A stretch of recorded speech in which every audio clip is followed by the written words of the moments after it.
பிறந்த நாளை கொண்டாடுவதற்காக இனக்குறைகள் நாம் எல்லோரும் கூடி நிற்கிறோம்.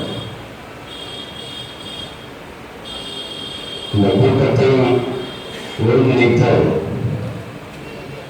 என்னுடைய தம்பி கனக மணிகண்டன், என் தம்பி கென்னடி, என்னுடைய தம்பி பொன் கருணா, என்னுடைய அன்பு தம்பி ராஜேந்திரன், அன்புக்கினிய இளவல் அன்புமணி தமிழன், என்னுடைய அன்பு தலைவர் சுரேஷ் அவர்கள், என்னோடு என் தோழருக்கு துணையாக நின்று அயலாது களப்பணியாற்றிக் கொண்டிருக்கிற என் அன்பு உடன்பிறந்தவர்கள் அன்பு தென்னரசன், என் அன்புக்கினிய தம்பி மருத்துவர் சிவகுமார், என் அன்புக்குரிய தம்பி மகிபாலன், என் அன்பு தம்பி பாலா, என் அன்புக்கினிய தம்பி கவின் அவர்கள், இங்கே இந்த நிகழ்வு நடக்குமா நடக்காதா என்று காலையிலிருந்து போராடி கொண்டிருந்த நேரத்தில் உறுதியாக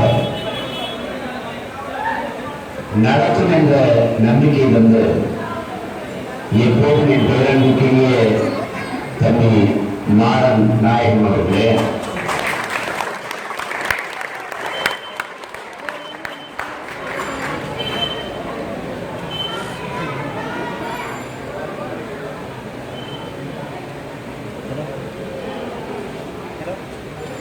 மேடையில் வைத்திருக்கிற மண்பிடிக்க பெருமக்களே, இந்த நிகழ்வு இனிய நிகழ்வதற்கு களப்பணியாற்றிய என் அன்பு உடன் பிறந்தார்களே,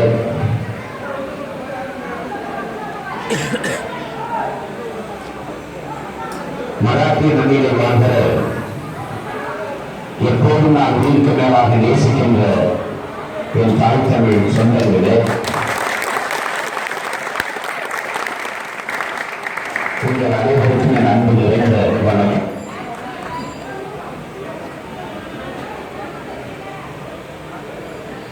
இந்த நெருக்கடி என்பது, இந்த அடக்குமுறை என்பது, இந்த ஒடுக்குமுறை என்பது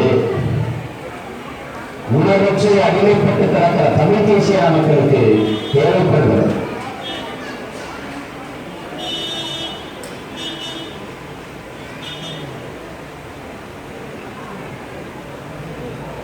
ஒரு தமிழன் தமிழர்களிடையே வந்து பேசுவது எவ்வளவு தேசத்துறவு குற்றமாக பார்க்கப்படுகிறது என்பதை என் அன்புக்குரிய சொந்தங்கள் புரிந்து கொள்ள வேண்டும். இன்னும் குறிப்பாக என் அன்பு இளவர்கள், என் தம்பி நம்பிகள், எதிரான தமிழ் தாய்மொழி பிள்ளைகள் புரிந்து கொள்ள வேண்டும். நாம் எவ்வளவு தூரம் உரிமை இழந்த அடிமை தேசியத்தின் மக்களாக இருக்கிறோம் என்பதற்கு இது ஒரு எடுத்துக்காட்டு, ஒரு சான்று. என் தம்பி கடன் மணிகண்டன் கேட்கும்போது இவ்வளவு நெருக்கடி இருக்கிறத என்ன செய்யலாம், எங்கேயாவது நின்று நம்ம பேசிடுவோம் என்று நான் சொன்னேன். காரணம், ஒரு குளத்தில் தவளை கற்றுக்கொண்டே இருக்கிறது. தவளை கத்துகிற போது பாம்பு எந்த இடத்திலிருந்து தவளை கத்துது என்று தெரிந்து போய் நேரடியாக தவளை பிடித்து சாப்பிட்டு விடுகிறது. ஆனால் அந்த தவளை கத்தாமல் மௌனமாக இருந்திருந்தால், அமைதியாக இருந்திருந்தால் பாம்புக்கு தெரியாது இந்த தவளை எங்கே இருக்கிறது, அது தப்பித்திருக்கலாம், வாழ்ந்திருக்கலாம். ஆனால் அந்த தவளை இறந்த பிறகு பக்கத்தில் இருக்க தவளை கத்துகிறது.